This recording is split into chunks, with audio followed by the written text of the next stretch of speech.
Hello and welcome to How Could We, a podcast by Climate-KIC where we explore the collaboration we need, the lessons we've learned and the areas where we see the most impact when it comes to climate action. I'm your host Anne-Sophie Garrigou and today we're once again coming to you live from Paris. This time we're in the Grand Palais at Change Now, a conference that brings together innovators, investors, thought leaders and policymakers from around the world to accelerate solutions to the current environmental and social challenges. Now I'm really excited to be joined by Marion Valeur, Executive Director of the Pavillon de l'Arsenal in Paris. Le Pavillon de l'Arsenal is a meeting place for exchange and learning on all things architecture and urbanism of Paris and the Parisian metropolis. It produces exhibitions and documentaries, publishes books and digital content, creates debates, and even launched an urban accelerator and incubator in 2017 to provide funding and support to project teams that bring innovative practices and experimental approaches to key challenges related to architecture, landscape, design, and society. It is really a space like no other. And with Marion, we're going to talk about the role of culture and storytelling in driving urban transformation, about architecture as a bridge between identity and climate resilience, about the importance of collaboration between cities when it comes to tackling climate challenges, and the role, of course, of public engagement through imagination.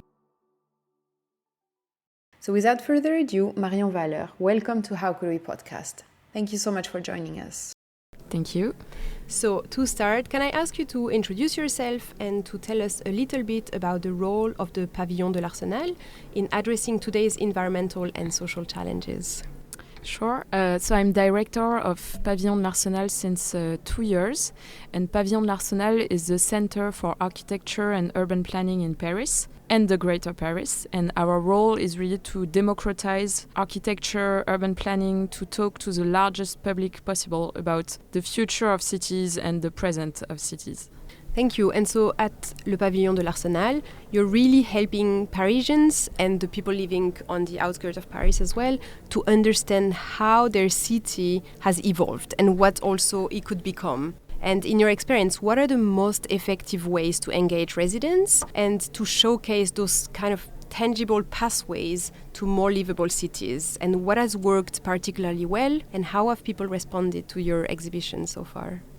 The case of Paris is particular because in the previous years, the public space of Paris has been transformed really a lot in few years. And so it's a very interesting time to be now in Paris and to talk about those topics. And I believe a lot in the transformation of public space because it is very tangible for people. Because if you create bicycle lanes, if you make a street more for pedestrian, people can understand what is ecology and how it can make their everyday life better.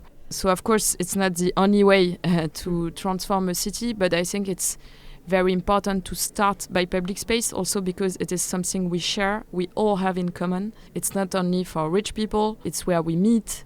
And so for me, it's really the beginning. And what has worked particularly well is what we call streets for children. When we take a street in front of a school and we make it for pedestrian only so that children can be safe when they go to school. And in my experience, that works a lot if you start by children to convince the population.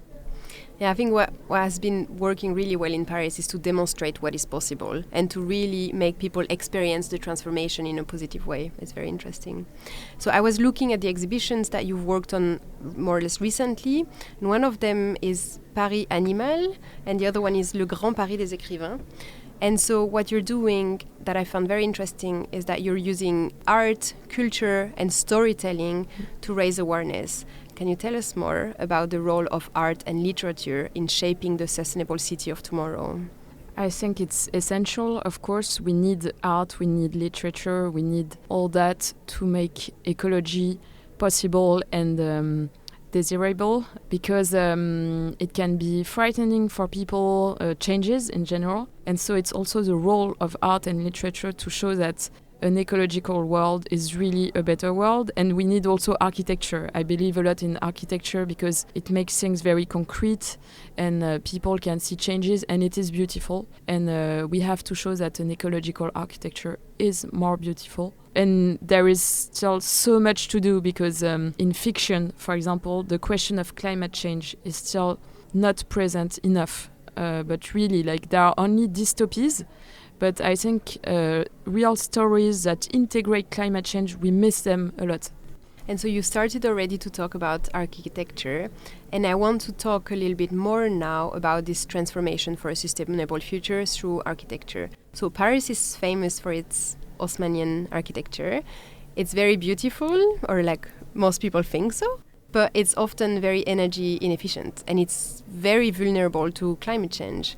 How can we reconcile the will for this, like the preservation of the heritage in a city like Paris and in many other cities around Europe, with the need for sustainability and for adaptation as our cities are getting, more exposed to climate change, to climate risk, and to heat stress? Personally, I think that patrimony and ecology are completely compatible.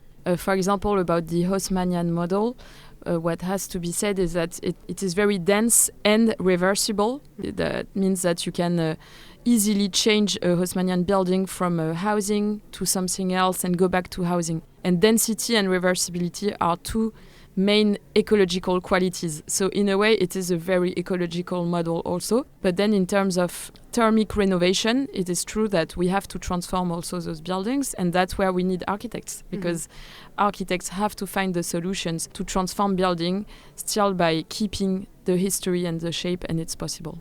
Yeah, what you're saying is that it's completely possible. It's not that we're only creating new buildings that look completely different. It is possible to adapt. Yes. And so at Climate-KIC, we're leading the Net Zero Cities initiative, which is a program that is under the EU Cities mission, where city collaboration and peer learning it's really key. And looking at what you're doing, Paris and also have both been involved in those partnerships, and you've been involved in this collaboration. From your perspective, and you were saying at the beginning before we started recording that this is a topic that is really important for you, what have these cities learned from one another? What is the importance of this peer learning and exchange?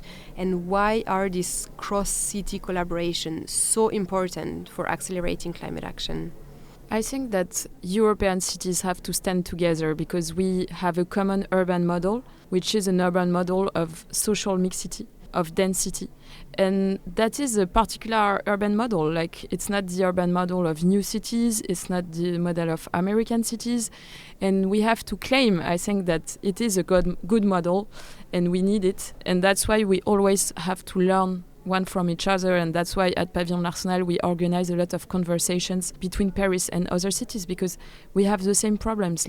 We all face problems like Airbnb, price of housing, and so we have to learn one from each other. I was really fascinated by your exhibition Impossible Futur, which I thought was something completely different than what I've seen so far, and it uses fiction, humor to reimagine urban life. Can you tell us a little bit about this exhibition for people who haven't seen it, who've never heard of it?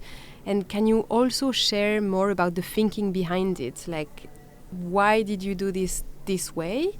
And then as a second time, what role do you think imagination and creative speculation can play in public engagement and policymaking? The idea of this exhibition was to start from things that we don't want. Start by dystopia. So it's two designers and they take a problem and they imagine something completely absurd.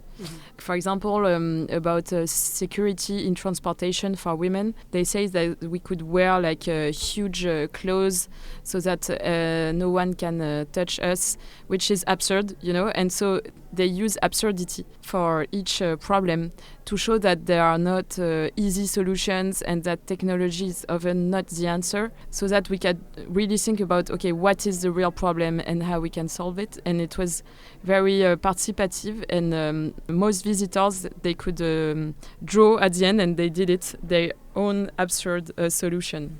That's fantastic. Yeah. And so what do you think is the role of collective imagination, of creative speculation like this? How are those tools to support changes in policymaking for climate? We need so much imagination. I mean, the world is such in a bad shape, and we see that people who are against climate have a lot of imagination to fight climate or to fight progressive causes like feminism. So if we are for climate, if we are progressive, we have to be so much more imaginative to have bigger dreams than those people, I believe. Is there something that you're seeing right now that makes you very positive about how we're using, in terms of architecture or maybe new narrative, that are very positive in terms of like climate action? I work since 10 years about urban planning in Paris, and 10 years ago when we said okay, we could build buildings in wood in Paris, people said, it's impossible. And now most of the buildings are like in wood or stone.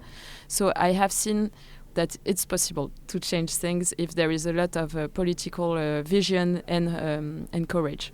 And it's a lot of mindset shift, of changing the mindset and changing the way people think about things. And as you were saying, like building in wood, a few years ago, people were thinking it's not safe, and it's still the same. We've had an episode on timber construction in East Africa, actually, and the work of the program is mainly about convincing people that this is safe, this is like long-term, and that it's going to be like better living condition for people. I have one last question that I ask everyone on this podcast since we started 3 years ago. What would a just, beautiful, and climate-resilient future look like for you? A future where ecology is not for the most privileged ones. Thank you very much. That was really nice. I really enjoyed this interview. Thank you very much, Marion. We will leave in the show notes all of the links to Le Pavillon de l'Arsenal, and people can visit you. Where is it in Paris? It's in the center of Paris, but now our exhibitions are everywhere in the greater Paris. Fantastic. Thank you very much, Marion. Thank you.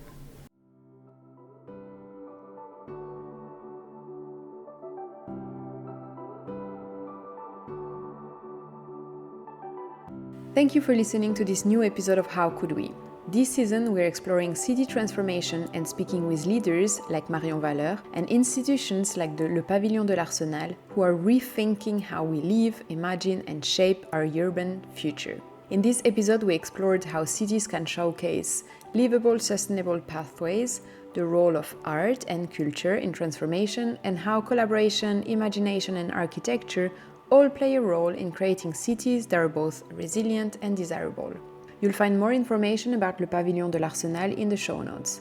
This episode is part of a campaign we're running at Climate-KIC, highlighting inspiring work happening in cities across the world to tackle the climate crisis. You can explore more via our website and social media. The links are in the show notes. If you enjoyed this episode, please subscribe, leave a review, and share it with someone who cares. We'll be back in 2 weeks with another conversation recorded here in Paris.